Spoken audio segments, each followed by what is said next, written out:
Chronicles of a Gooner. Like and subscribe. Chronicles of a Gooner. Harry Symeou time. Arsenal. Come on, you Gunners. Arsenal. Chronicles of a Gooner. Hello, and welcome back to another episode of the Chronicles of a Gooner, the Arsenal podcast, with me, your host, Harry Symeou. How are you all doing? How are you all feeling? Arsenal picking up what was a significant and very important victory up at Goodison Park last night, which makes sure and ensures that Arsenal will be top of the pile in the Premier League for Christmas. Is that significant? Maybe not. I think we've been top in 3 of the last 4 seasons, but we haven't gone on to win the Premier League. So maybe the whole importance of that is blown out of proportion a little bit. But it is nice, isn't it, to go into that Christmas period top of the tree. And Arsenal were there. And I think yesterday was difficult in a lot of ways. You know, first of all, you're going away to an Everton side that have been resurgent under David Moyes, to an Everton side who have settled in really quickly and well to their new home, the Hill Dickinson Stadium. Still can't get my head around saying that. And you've got to do it at 8 p.m. on a Saturday, which is a crappy kickoff time as it is, after Manchester City have cruised to victory against West Ham earlier in the day and knocked you off the top, albeit temporarily. But there was a pressure yesterday, wasn't there? And there was so much conversation around Arsenal in the lead up to this game because of how bad the performance was against Wolverhampton Wanderers, how much we struggled to take all 3 points in a game that many people saw as a foregone conclusion.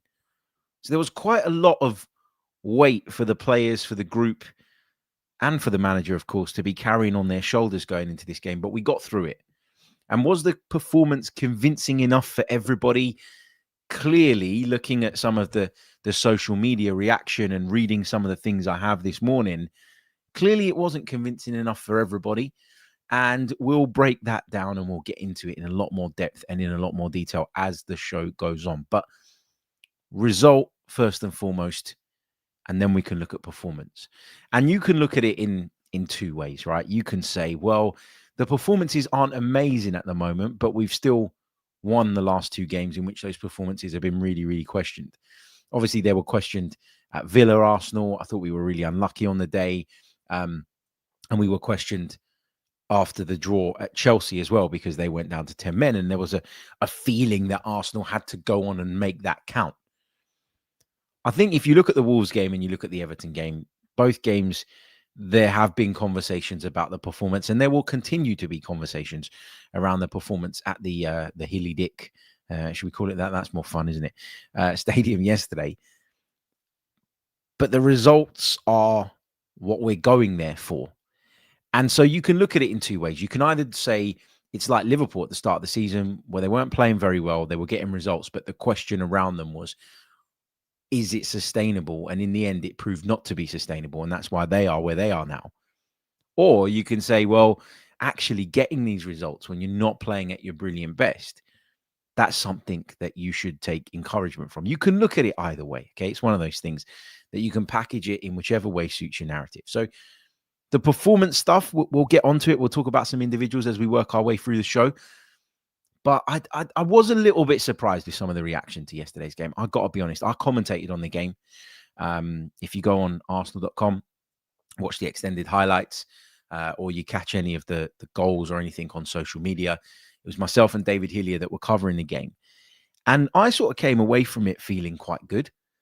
I said to David Hillier after the game, I said, that'll do. You know, it wasn't amazing, but there were some really good moments. There were some really good signs. I really liked certain aspects and elements of our performance. And we've got a result at a very, very difficult and tricky place to go. And I walked out of the studio smiling. I did. And then I got in my car, and on my drive home from the studio, there is a train crossing. There's a rail crossing. Yep, they still exist, apparently. And I was stuck at it for like 10, 15 minutes, right? Sod's law that there was like 3 trains going past. So I'm sitting there and probably shouldn't admit this, but sort of reached into my pocket and got my phone out. I was going nowhere. And I had a little scroll through social media, and it was Odegaard this and Gyökeres that, and Arsenal's performance this and Arsenal's performance that. And I thought, really? Like, this doesn't really marry up with the way that I saw the game. Now, this morning, I've had a bit of a rewatch. It was a skim of a rewatch, if I'm being honest with you. I didn't sit and watch every single minute of it. I'd sort of picked and selected the sections that I wanted to really focus on. So, yeah, maybe the picture's not the clearest it could be, but I think the performance was better than some of the reaction suggests. And I think that actually the 1-0 scoreline probably flatters Everton. Now, I'm not saying that we created tons, but we did see the ball come back off the woodwork twice in the second half. Everton's XG was 0.2 in a home game. Ours was just shy of 2. We didn't manage many shots on target. That has to be said. Everton managed just 1. So it wasn't really a game of lots and lots of clear-cut chances. And I think sometimes you have to factor in the game state. What was the game like before you sort of allow yourself to run wild with narratives and complaints and frustrations? Look, I'm not saying that we were brilliant and that we were great and that we were totally convincing. I'm not saying that for a second. Please don't take it that way. But I was slightly surprised with some of the analysis around the performance on the whole and some of the analysis around certain individuals as well. And we'll get into all of that as we work our way through the pod. A big good morning to everybody who is with us now. I can see there are plenty of you with us on the live stream, which is great to see. If you haven't done so already, guys, please do leave a like on the video. If you're watching us on YouTube, leave a like on the video. Subscribe to the channel. If you're watching it back on playback, hit that hype button. If you're listening on Apple or Spotify, please do leave us a review. And if you want to go one further, you can, of course, become a Chronicles of a Gooner patron, and I'll bring you up to speed with what's going on there a little bit later on in the show. But let's start working our way through. Look, team selection, I was happy with it. I was really happy with it. I thought it was probably the team I would have picked. I realized I didn't get around to doing my 11 to play Everton pod yesterday. Just things are mad. I'm sure you guys are experiencing the same as well. It's Christmas at the moment, or it's coming up to Christmas. I've got 3 little kids that want to do this, that want to do that, that want to go here, that want to go there. We've got loads of friends who are like, oh, are you home? Can I pop in and drop off the kids' Christmas presents? And I'm doing some of that today as well, because of course I'm completely disorganized, which means I'm kind of here, there and everywhere. And the schedule is all a little bit up in the air, but it's probably the team I would have picked, if I'm being honest with you. I wanted to see Trossard back in the 11. Saliba playing at centre-back just gives us that little bit more assurance, and we'll come on to talk about his display. I wanted to see Calafiori come in. We were singing his praises in the week. The Odegaard, Zubimendi, Rice midfield felt like the right one for this game. So no complaints about that. I might not have Viktor Gyokeres, if I'm being honest. But obviously, Mikel Arteta thought that was the right way to go. And Viktor Gyokeres, at the end of the day, and we'll talk about his performance in more granular detail in a bit, was the match winner. He was. If we talk about the penalty incident, so Arsenal were awarded a penalty on around about 25, 26 minutes. And that was the opportunity that Arsenal needed, really, to get their noses in front. Up until that point, I would argue that Arsenal didn't really create much. You turn up at Everton, the atmosphere pre-game was cracking. There was a real buzz. There was an excitement around the place. The first 20 minutes were always going to be a little bit difficult. I always felt that in the first 20 minutes, we needed to go there and just get a grip of the game, plant our roots and sort of slowly grow into the game. And let's not forget that Arsenal have a dreadful record away at Everton in recent times. Arsenal have had a really, really poor record at Goodison Park for a number of years. Obviously, this is a new stadium, new venue, but going away to Everton is not something that you should look at and say, that's a guaranteed 3 points. Especially not under David Moyes now, especially not this resurgent Everton that feel like they've got a bit more about them at both ends of the pitch.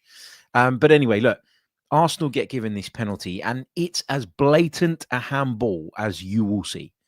The first time I saw a replay, I was adamant, I was convinced. And what is also really sort of key, I think, in this decision being made is that Ricardo Calafiori, he gets up high and he is bearing down on goal. And it's obvious that Ricardo Calafiori, but for the intervention,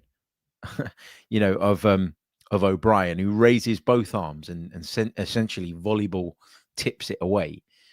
Without that intervention, Calafiori heads that into the back of the net and Arsenal 1-0 up anyway. It's a beautiful delivery from Declan Rice. It's a great leap from Calafiori, and O'Brien commits a foul. There's no question about that.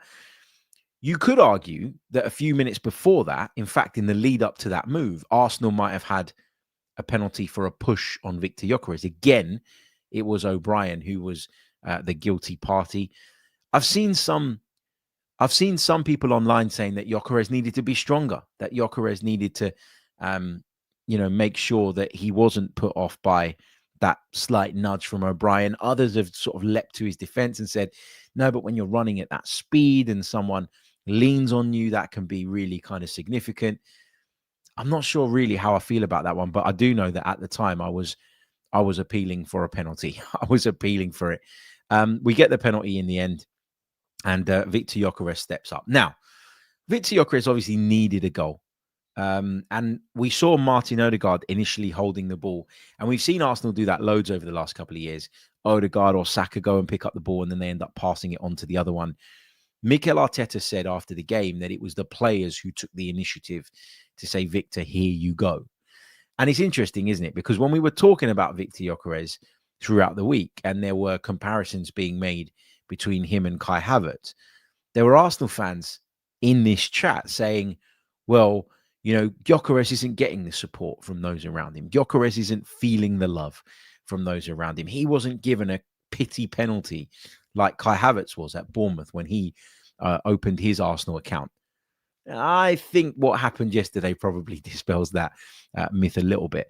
Look, Viktor Gyokeres for me is in the team to score goals, and he's in the team to be a nuisance and to provide us with something different to all the other centre-forward options that we have.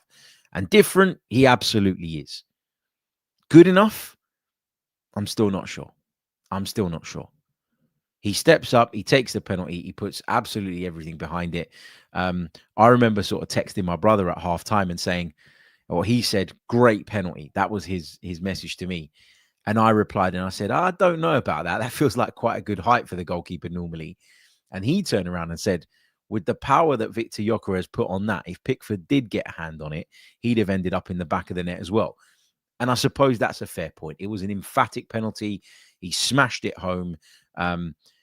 Viktor Gyokeres' celebrations are always pretty understated. And I always think when a player's going through a bit of a difficult patch, it's quite interesting to see how they respond to scoring goals. Is it the told you so kind of attitude? Do they go off and sort of, overplay the goal a little bit to make the point to those naysayers? Or do they show you that actually they're not bothered really by what the noise from the outside is saying? And I thought Viktor Gyokeres did a really good job of just being very, very difficult to read in that scenario. Now, we've heard Arteta say in the past that he's very stern-faced. It's very difficult to read him. It's very difficult to understand the emotions that he's experiencing. In terms of his overall performance, was he better? I thought there were a couple of good moments in the first half. So there was one moment where he came deep, he got the ball and he worked it out to the right-hand side for Saka, and he created that 1v1 for Saka. And up until that point in the game, I would argue that we really struggled to get Saka in those 1v1s against Mykolenko. You knew that as the game went on, you were probably going to be able to do that more and more, and that's exactly how it panned out, because I don't think Jack Grealish, as good as he is in possession, is going to constantly get back and support the fullback in the way that maybe other wide players can. So you always got the feeling that we needed to be a bit patient with that. And if we were, that eventually we'd start to to create those 1v1s for Bukayo, and Gyökeres did a great job of setting one of those up. Could he have been stronger for the push? Maybe, but then again, we then win a corner from which we actually force a penalty and we score, and Gyökeres is the one who dispatches it. Look, a lot of people in their analysis of this game are highlighting one particular incident, and it's a bit like the Wolves game, right, where we talked about a cross that Bukayo Saka put in across the face of the box, and we highlighted that Viktor Gyokeres should have been closer to it, should have got on the end of it, should have made more of an effort to get on the end of it, should have anticipated what was coming better than he did, and should have made something happen. In the end, right, I think, were maybe, and I'm probably guilty of this as well, maybe focusing on that moment too much. I think, having learned that lesson from last week, we're probably doing that again with the scenario that occurred in the first half where Gyökeres makes a move on the outside and Odegaard plays this pass to him. It's not a good pass from Martin Odegaard. It's not. It forces Viktor Gyokeres wider than he would like. But I think the reason, in part, that happens, so the primary reason is that Odegaard's pass is not good enough. Odegaard's execution of that is not good enough. But we talked a lot about Viktor Gyokeres creating separation between himself and the defenders. I thought, watching that back this morning, that he needed to create just a little bit more separation. And if he did, he still forced wider than he would like. I'm not, excusing Martin Odegaard for the poor pass. But I think if you've got that little bit more separation, you don't then get put off track as much by a slightly wayward pass like that one. So again, look, I'm not blaming Viktor Gyokeres for it, but it sort of reminded me of what we've been talking about in the week about creating that separation, giving yourself a meter or so, creating that half a yard to be able to then adapt. There was another situation where he was played into that inside right channel. It was good defending, to be fair, from Tarkowski. But Gyökeres, for me, didn't really have the pace or the strength to get the shot off in the way that he wanted to. And again, with Viktor Gyokeres, there was a few untidy moments. There was a moment in the second half where he came down the left-hand side and he tried to just bulldoze his way through a crowd. I'm still not seeing what I need to see from Viktor Gyokeres. Now, I've said this before. I knew what he was when we signed him. I know what he is. I just want him to be more effective than he is currently. And it goes back to that point that we keep making about trusting in your teammates. And even if you don't go into a game actively thinking, I'm not going to pass to him, if you do not get the runs that you want, if you do not see the outputs from that player, then there will come a point where that seeps into your mindset and you may start thinking twice in scenarios when you should play on instinct. You should play on instinct. So look, was it better from Viktor Gyokeres? Yeah, I think it was. Once we got to 60 or so minutes just before he came off. What minute exactly did he come off? He came off on 65. I thought he was gassed out, and that's a problem for me. Like, I know he's working really, really hard, but we need more than 60 minutes out of Viktor Gyokeres in these games. Okay, let's take a short pause, shall we? And when we return, we'll dive into some more individual performances. We'll also discuss whether or not Everton should have had a penalty kick. We'll talk Raya, Saliba, Rice, Odegaard, Saka, and more. You're listening to the Chronicles of a Gooner. Don't go anywhere. Like and subscribe and all that wonderful stuff. You're listening to the Chronicles of a Gooner. Like and subscribe. That's right, baby. Like and subscribe. You're listening to the Chronicles of a Gooner on whatever platform you're on. Like and subscribe. Leave us a review if you're listening on the audio platforms. If you are interested in supporting the podcast and becoming a Chronicles of a Gooner patron, there's a bonus bit of content coming your way tonight. Then please do check us out on Patreon. Patreon.com/the Chronicles of a Gooner. There is a special offer available to you all now up until Christmas Eve. So there's only 3 days left of this special offer. If you log in, you go to sign up and you use the checkout code Xmas25. It's in the description below. Copy and paste it. That'll be easier. Then you get 50% off of your first month's membership. So you're essentially getting lots of bonus content around all the games that we got coming up over the next month or so for just £1.50. Just £1.50. Check it out. Go and have a look. Patreon.com/The Chronicles of a Gooner. Okay, let's continue working our way through the team and some of the performances. We will dive into the live chat very, very shortly, so keep your thoughts and your comments coming. Let's start with the Everton penalty claim. Let's get that out of the way. I've spoken to some friends of mine that are not of an Arsenal persuasion, and they are adamant that in that scenario, the VAR should be intervening. Sam Barrett should be going over to the monitor, having a look and coming back and doing his little microphone trick where he announces to the stadium what his decision is, and they should have a spot kick. Right. So have I seen those given before? Absolutely, I have. Have I appealed for those before when they could have gone in our favor? 100%. Guilty as charged. I hold my hands up. But really and truly, when you think about those types of scenarios, you don't really, I don't think, want to see penalties given for those. And I'll explain a little bit about why. Again, let me be clear. I've claimed for one before. I've claimed for many, actually, before. But I think if you're in William Saliba's position there, right, you've only got eyes on the ball. You're looking to clear the ball. I think if the attacker is in front of you, so if Tieno Barry in this instance is in front of you, and you can see and read his movements, and then you get your timing wrong and you kick through him, I have no issue with that being given as a spot kick. I think what makes the difference here is that the player is coming from behind you, is wrapping a leg around you, and therefore, unless you've got eyes in the back of your head or 360 vision, you're never going to be able to read or anticipate. So as a defender, you literally have zero chance of getting the timing right there because you don't know what's going on around you. And for that reason, I feel like giving those as penalties is harsh. Okay. If I were an Everton fan, would I be up in arms? Yes. Would I be appealing for it? Yes. Would I be moaning about it even this morning? Categorically, yes. No denying that. But I think in those scenarios, as a centre half, you've got to try and clear the ball. You haven't got eyes in the back of your head. You can't see what's going on behind you. I think it's clever from Tieno Barry because actually he knows that he can't really make much of that situation in that scenario because of his positioning, because of his body shape, because of where William Saliba is. So instead, he's focused on getting a contact on the ball so that he can try and draw the contact from the defender. I'm not knocking the player for trying his luck. I think the officials in that instance got it right. Now, there'll be a lot of people that disagree with me on that. And if it had been given, right, I wouldn't have been complaining about it today.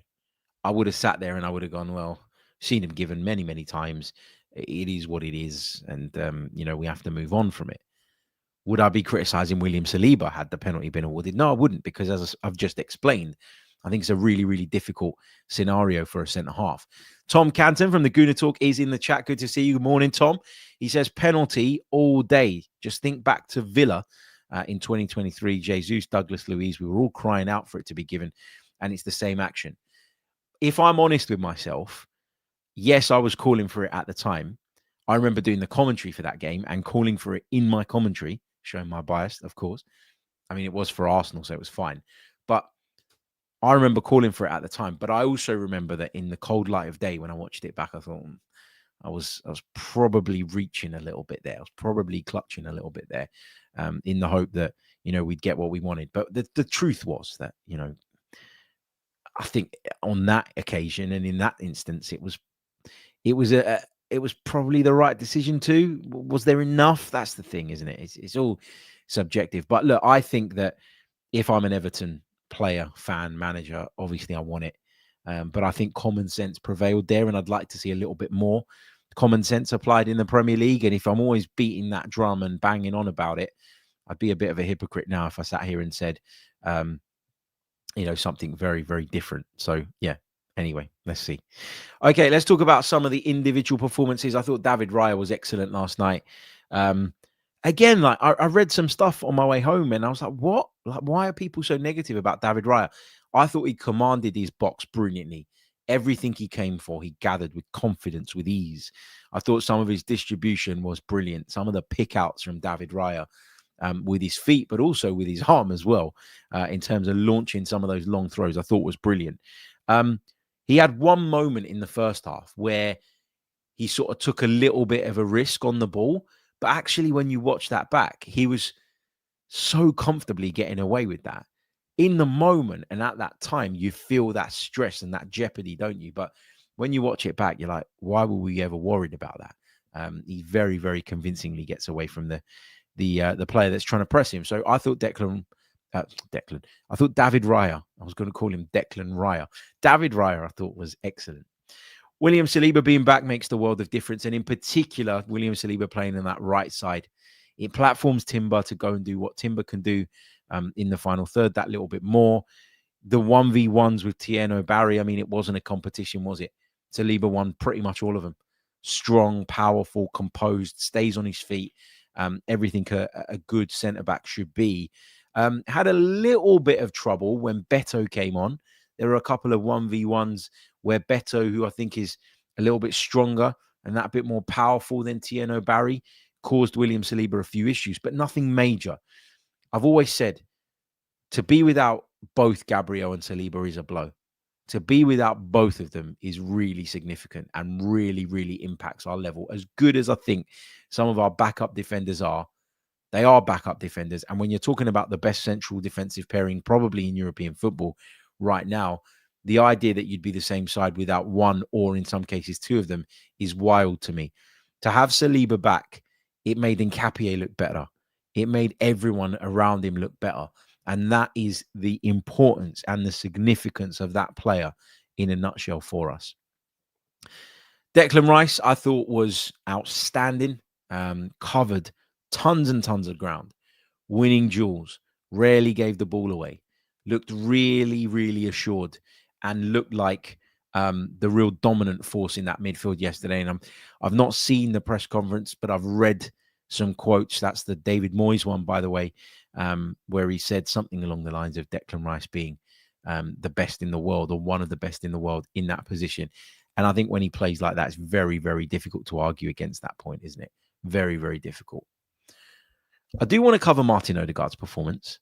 Again, okay, so in the first half, I was frustrated with Odegaard. I got to be honest. Half time, I was a bit like, he's doing that thing again where he's dropping really deep and he's getting on the ball there, but that's not really where we want him. We want him further up the pitch where he can influence and impact the game in a more attacking sense. I don't understand, right, why people fall into traps so easily when they're trying to analyze a football match. For instance, Odegaard in the first half did a lot of that, dropping deep and getting on the ball. He barely did it in the second half. The second half, we saw a very, very different Martin Odegaard. So clearly something was said, there was a tweak made, there was an adjustment made during the break. In the first half, I thought, you know, we struggled as a team really to try and penetrate Everton in the way that we wanted. We managed to work that situation where Gyökeres appealed for the penalty. We then had that Gyökeres shot that he skewed over the bar. Again, it was good defending from Tarkowski, but it wasn't like a clear-cut opportunity. And obviously, then we get given the penalty. And once we score the first goal, and scoring the first goal for this Arsenal team is so, so important. We talk about it all the time. It is really, really important because the game then naturally develops into a pattern that just better suits us. And so you look back at it and you look at that first half and you're trying to figure out what it was that we weren't doing well enough. Sometimes it's just that the opposition are really energetic, really well organized, and will nullify you. And I thought it was a bit of that in the first half as well. But in the second half, because we had our noses in front, Everton had to take more risks. Everton had to fly forward. Everton had to take chances. And we were able to slice through their midfield at points really, really easily. And Martin Odegaard was key in that. Some of his touches in the second half were exquisite. Some of his passes were truly brilliant. Some of his ball carrying was exemplary. Martin Odegaard in the second half, I thought was much, much improved. Is this peak Martin Odegaard? Is this the best version that we've seen at Arsenal of Martin Odegaard? No. And I'd argue that we're still far from that. But this was a significant step forward in terms of his performance level in that second half. First half, I think all the criticism is justified. First half, I think he was nowhere near the level that we want him to be at or need him to be at. But second half, Martin Odegaard was very, very good. And I read some stuff on my phone as I was coming home that just completely baffled me and had me questioning whether I actually was watching the game that I was commentating on. Because I saw words being used about his performance like abysmal, shocking, terrible. I saw him described as finished. And I thought to myself, okay, this wasn't vintage Martin Odegaard at all times. And there were periods in the game where you could argue he was completely ineffective. But in that second half, everything that Arsenal did well had Martin Odegaard's fingerprints on it in an attacking sense. And on another day, that wonderful pass that he plays inside to Rice, who then lays it off to Trossard, that goes in the back of the net. And we were all lauding the genius from Odegaard to somehow thread that ball that nobody saw into Declan Rice and get us going. Okay, if Martin Zubimendi's effort comes back off the post, rolls across the line, hits the other post and just creeps in, then we're talking about a brilliant cutback from Martin Odegaard. Great vision to see it, perfect weight on the pass, etc., etc. Martin Odegaard was at the center of everything good that Arsenal did in that second half yesterday. And so if you want to say that we need more from him over the course of 90, or that he needs to start scoring goals because he hasn't scored, like this season, then all of that is fair. Okay, all of that is absolutely fair.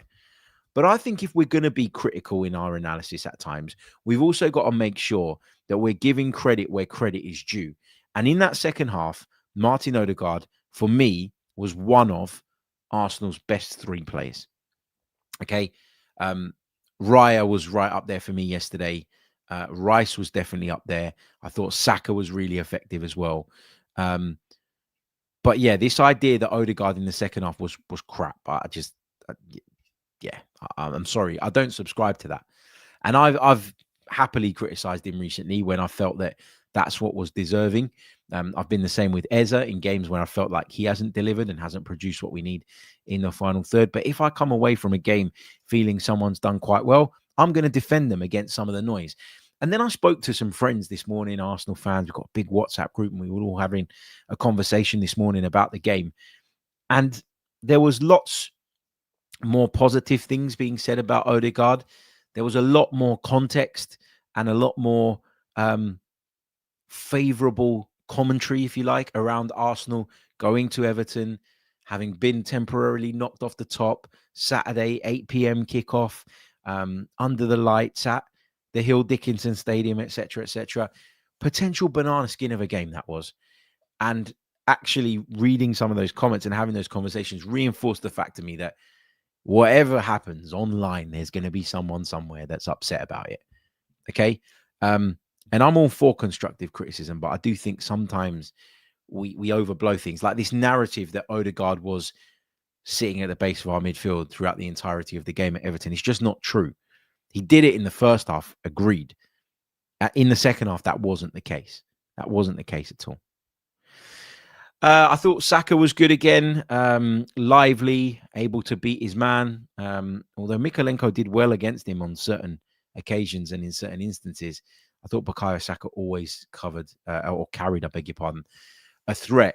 I suppose one of the big questions to take away from yesterday's game is, were Arsenal convincing enough for you? We had the chances to put Everton away. We limited them to barely anything. As I mentioned already, Everton's XG at home, 0.2 on this occasion. One shot on target is what they had over the entirety of the game. We've won. It's the outcome that we wanted. But are Arsenal convincing enough right now? Are Arsenal going out there and giving you enough reason to believe that this is going to be our year? I actually think there's quite a bit of division around this in terms of the way people are processing the performances that they're seeing. And I go back to what I said right at the start of the pod. Some people will look at this and say, well, we're not at our best and we know there's more to come, but we're going and winning at places like Everton. Brilliant, great sign. Others will tell you that these performances aren't at the level required. And so they will start to question whether or not this is sustainable. And I think actually you can make an argument for both sides here. You can make an argument for both sides. I tend to lean on the we need to be more convincing side than the, well, this is the sign of champion stuff. Like I've always felt that was lazy analysis, whoever it was related to. Yes, you want to create this kind of feeling of inevitability. And when you're winning games without playing well, that feeling strengthens. But at the same time, I think there are elements of our performance that need to be better, that need to improve. I thought yesterday defensively, we were great. I thought in terms of attacking play, we had our moments. And if we were able to take those moments and we were more clinical when they came along, you'd be talking about a much more convincing performance.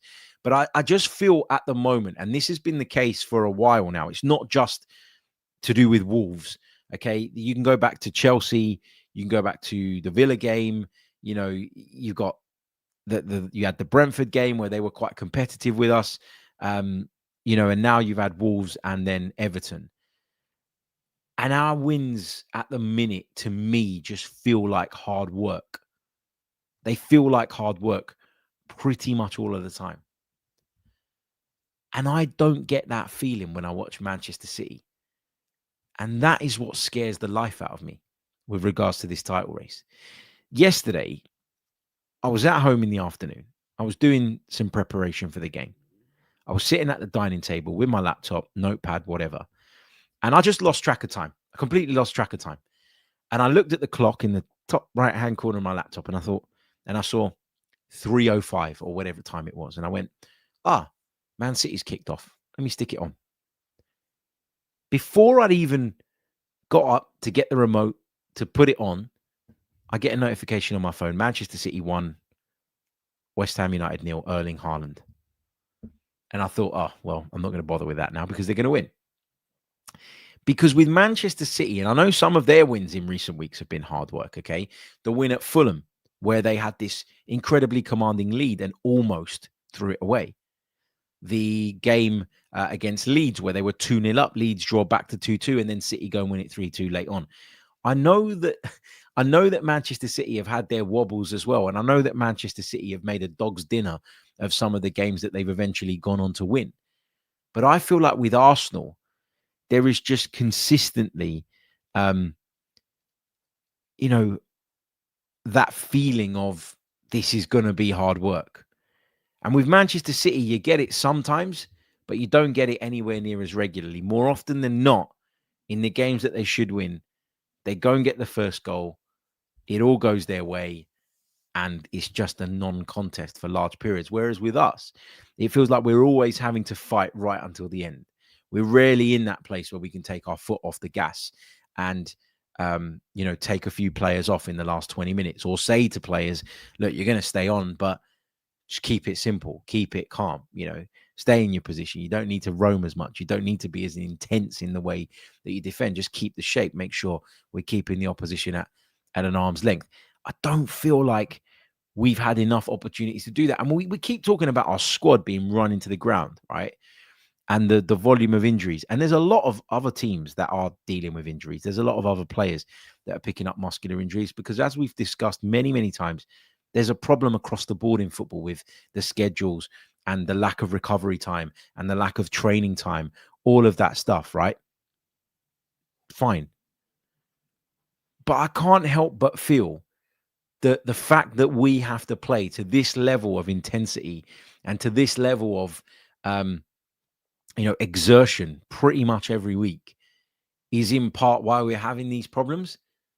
So increase efficiency in the final third, take games away from the opposition, and you won't have to do that. It all sounds really, really simple in terms of the equation, but the reality of it, it's not quite as simple for us at the moment.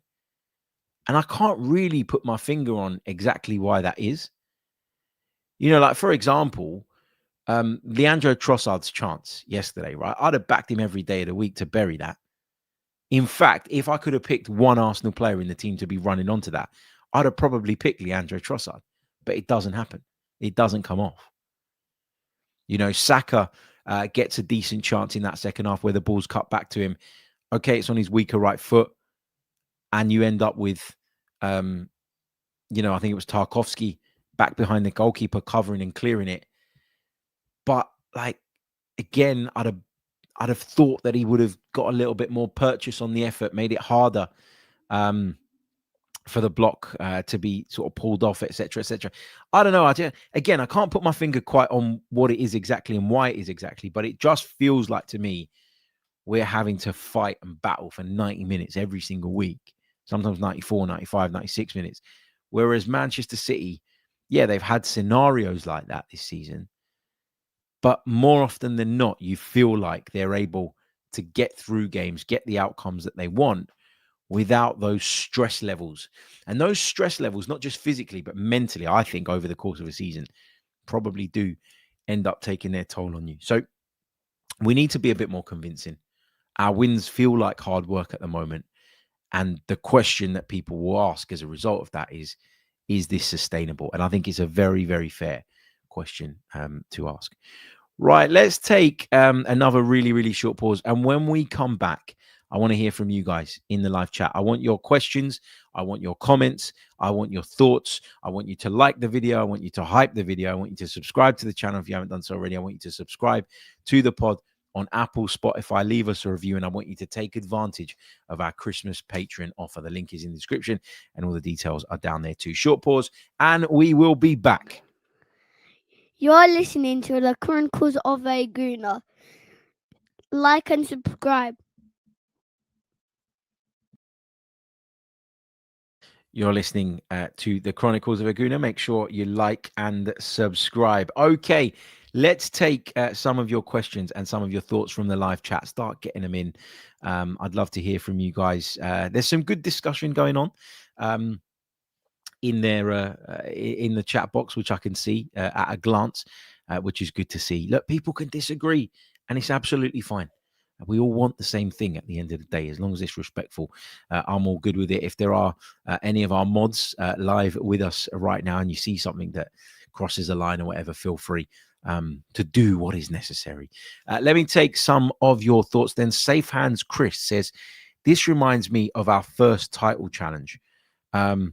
We couldn't finish the game off, so ran out of steam towards the end of the season. And Bournemouth and Southampton were examples of that. Yeah, look, again, and that's why I'm a little bit worried and I'm thinking about the stress levels. Ultimately, you are shaped by your experiences, right? And the way that we will view things, the way that we will process or translate things that we see in terms of the performance will be based on what we've seen in the past. People will be worried about whether the results that we need are there for us, whether we're going to be able to sustain the level required to go on and win this title, because the performances aren't quite where they need to be.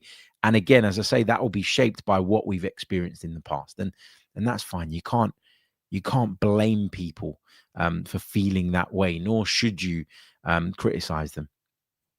Jid says, we've gone from praising that we're getting maximum points in venues that we otherwise would have drawn into asking whether we should be concerned about our performances. We're being too reactionary. Well, it's only being too reactionary if you're suggesting that this opinion of Arsenal needing to be a bit more convincing and that every win feels like really hard work at the moment is based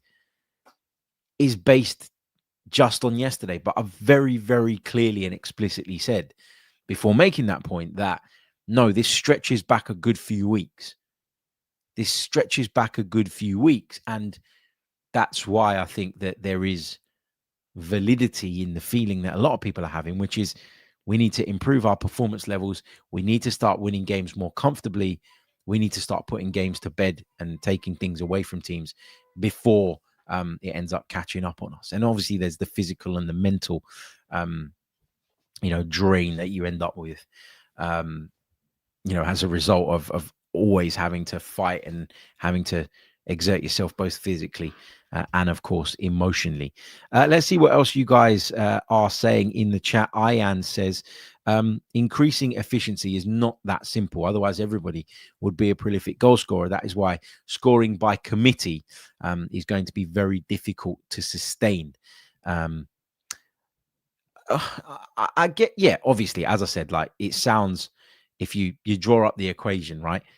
More efficiency equals more goals, equals higher margin, equals taking your foot off the gas late on in games and being comfortable in doing so. I agree that it's not as simple as just saying it, but we have to find a way. And that is on the individuals to improve their individual performance levels. Okay. And, you know, there's a few players in that Arsenal team that for me, when it comes to making the right decision in the final third, are just not at that level. Or maybe, let me rephrase that. Maybe it's not about the decisions they're making. Maybe it's about the execution. You know, the very best players in the world, they make the right decisions and they have the quality to execute. And I feel like sometimes our execution is off. Sometimes we try and overplay. Yeah, there's a lot of reasons as to why our efficiency isn't necessarily where it needs to be.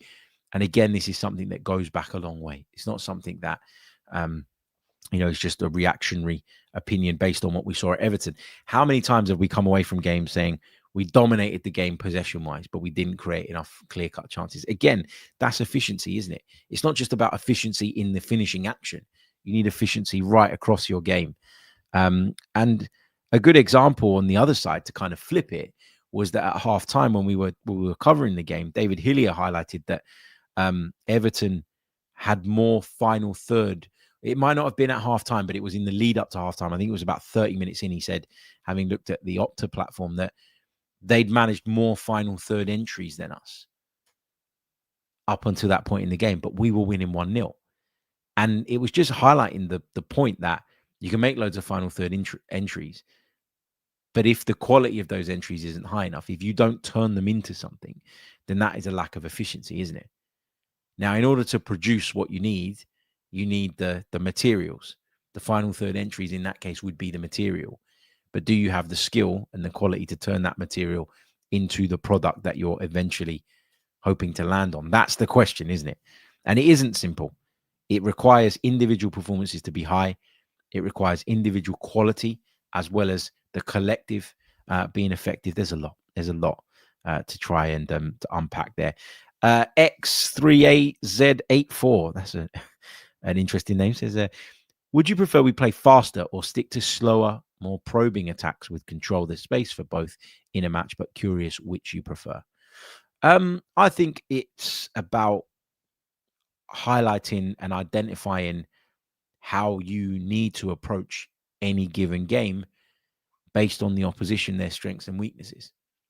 I think that's what Arsenal are these days, okay?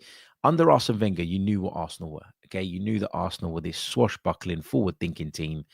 And that was applicable with any of his teams because that was Arsene Wenger's footballing identity. Mikel Arteta's footballing identity is a little bit more adaptable. And I'm not saying that that's definitely a good thing, by the way. It's just the reality. He does things in a different way. He sets his team up in a different way, and he pays far, far more attention to what the opposition's going to do than Arsene Wenger ever did. And that's the truth. I think I don't mind the slower probing attacks because, as we've seen many, many times, that's the way that you can grind teams down eventually. City do that at times as well. They knock the ball from left to right. They try and expose you. They try and pull you from left to right. And they try and create those spaces. And when those chances and opportunities come along in front of goal, that's where they're better than us, I would argue. They always have the quality, more often than not. And Erling Haaland's a big part of this, to take advantage of that opportunity. With us, we probe and, we pull you apart and we grind you down, and maybe eventually we'll start to create opportunities. But am I totally convinced that we have the quality of finisher to take those opportunities and therefore improve our efficiency, which we've just been talking about, and put us in a position where we're going to win the game? That's the difference, isn't it? But there's room, as you say, for both. Let's roll through the chat and see what else is being said. Any more questions? Anything that you guys want covered? Do you know what? I got a message from one of our patrons on Discord about something that I'll just pick up on because I thought it was an interesting point. Hold on a second. Let me just find it. I should have had this prepared. How unprofessional of me. Here we go. It was from Gibbsinho in our Patreon Discord. Remember, you can join that by, of course, signing up on Patreon. There is a discount available to you 50% off the first month, Christmas special. The details are in the description. He says, hi, Harry.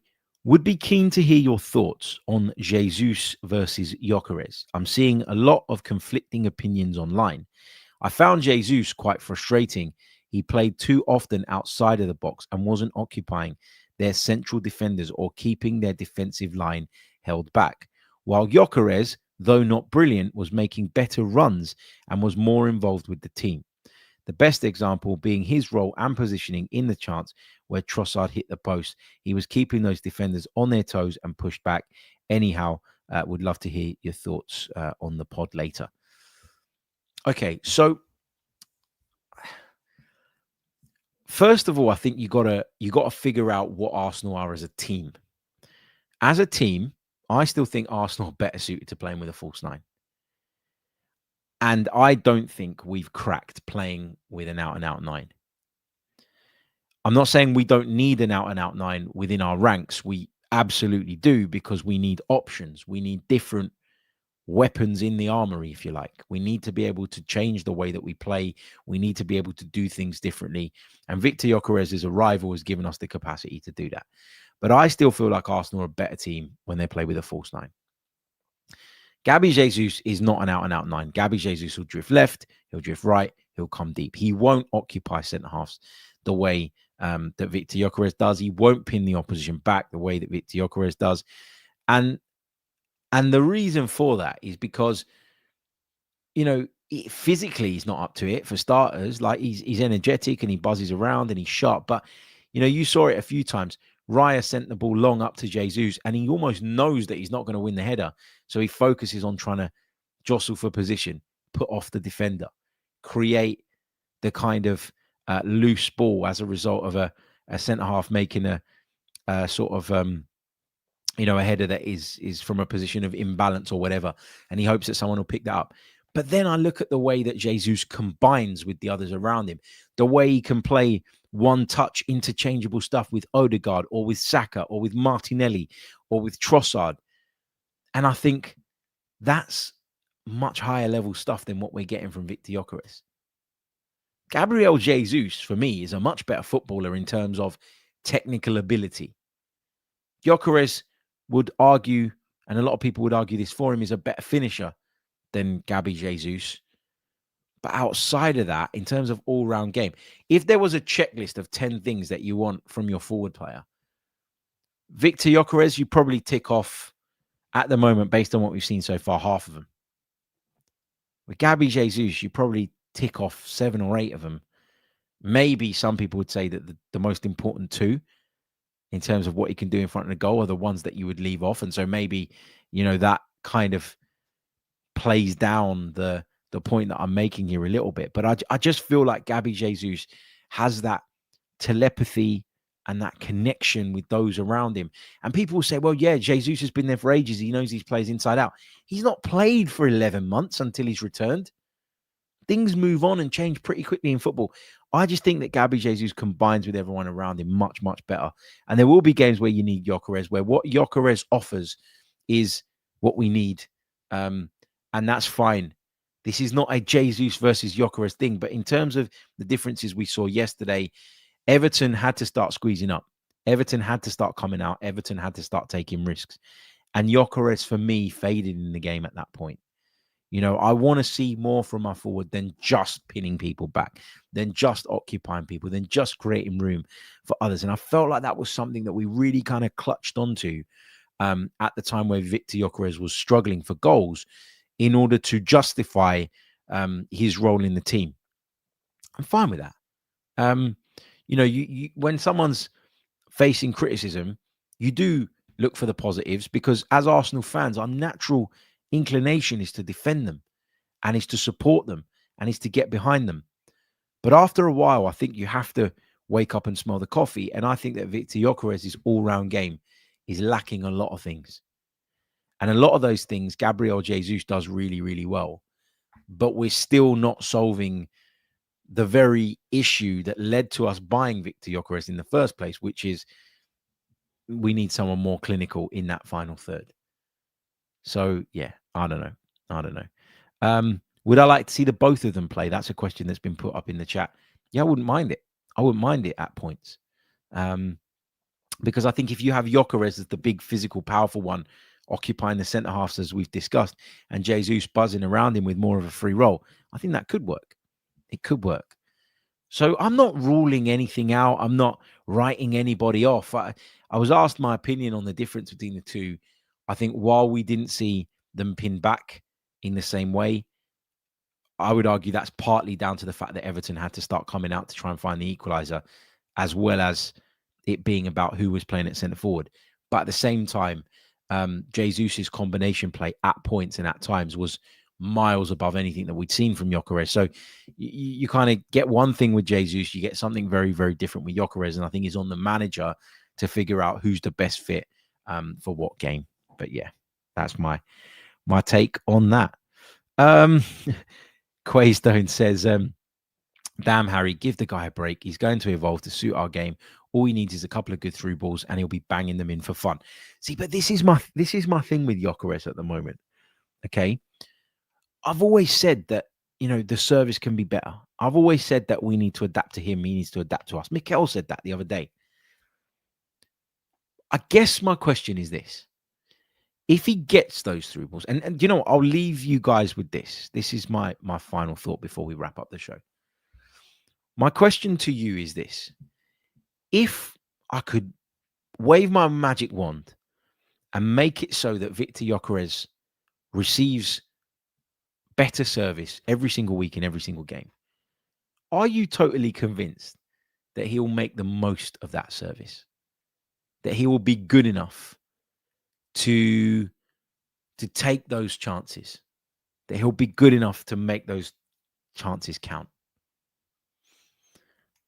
Me right now, I'm not.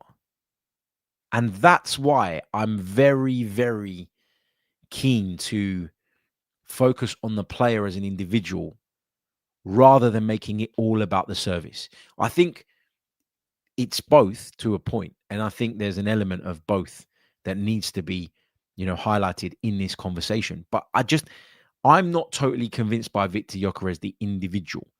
Therefore, if I sat here and said it's service, blamed it on Odegaard, blamed it on Saka, blamed it on Eze, blamed it on Zubimendi, blamed it on Rice, blamed it on Martinelli, on Trossard, that would be me overlooking something that I think is a really big factor here.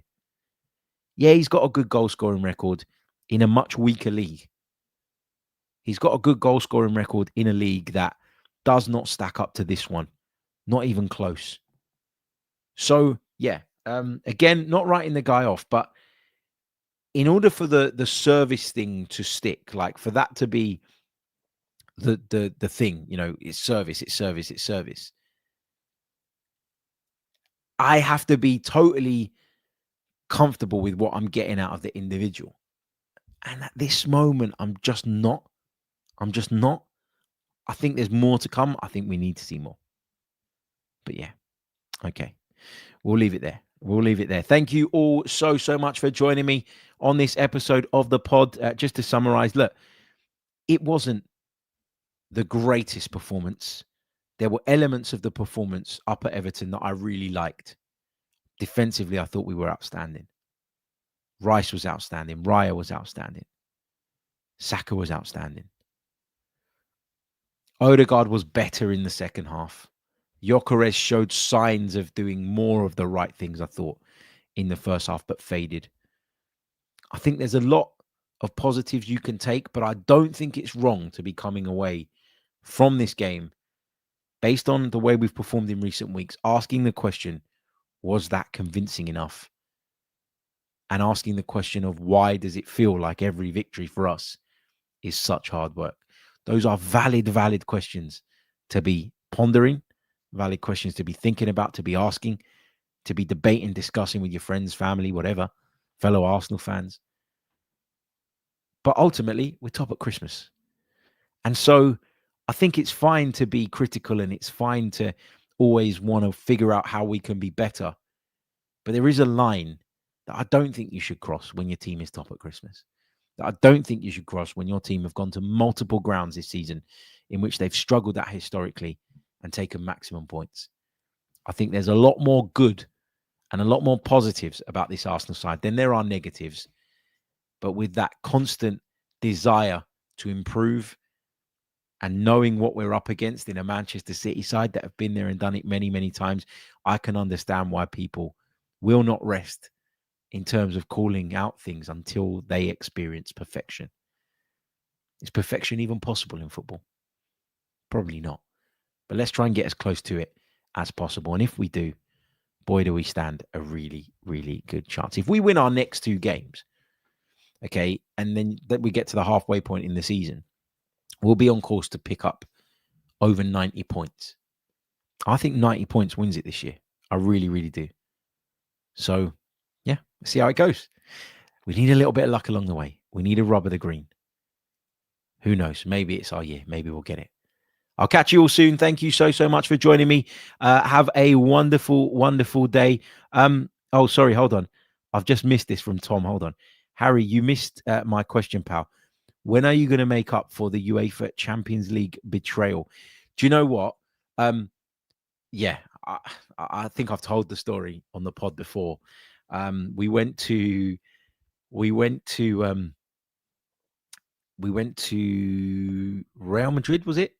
And we sat next to each other and we won. We went to PSG. We didn't sit next to each other in the away game because I was put in some dodgy spillover media section. Had a radio kit on my lap. Oh, it was a nightmare. We don't need to get into that. But it was the PSG home game where I really, really let Tom down. We'd made every effort to get the seats next to each other in the press box so that we could continue the amazing run that we were on each and every time we sat next to each other in the press box. But the game was taken away from me. I was due to report on that game and it was taken away from me. Somebody else got the gig. And I was in the stadium. I was in attendance, but I was in the stands. And unfortunately, I hold myself fully responsible for breaking that tradition which had been so fruitful for us in the past. I hold my hands up. I betrayed you, Tom, and I betrayed Arsenal because I let them down. Actually, can you call it betrayal? Given that it wasn't in my hands, I don't know if you can call it betrayal. I don't know if betrayal is too strong, but I certainly take the responsibility. I'll certainly bear the brunt of what happened that night. But anyway, yeah, it's done now. I can't go back. I can't change the past, guys. All I can do is learn from it. Right, gonna leave it there. Catch you all soon. Have a wonderful Sunday. Up the Arsenal, top of the league, top of the Christmas tree. I'll see you all very soon. Until the next one, take care of yourselves. Have a wonderful day. Goodbye. Chronicles of a Gooner. Like and subscribe. Chronicles of a Gooner. Harry Symeou time. Arsenal. Come on, you Gunners.